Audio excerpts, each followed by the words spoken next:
Guys, nagluto po ko ng alamang ngayon na bagoong. Kasi po masarap po iterno to sa mangga. Dahil panahon po ng mangga ngayon. Ito po.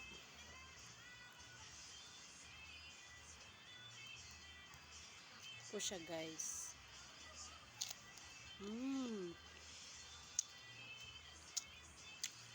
Sarap siya, promise. Hindi lang po siya masarap sa mangga. Masarap din po siya sa talong, talbos, sa mga iba pa mga sausawan, kamatis. Ito ang aking alamang ngayon.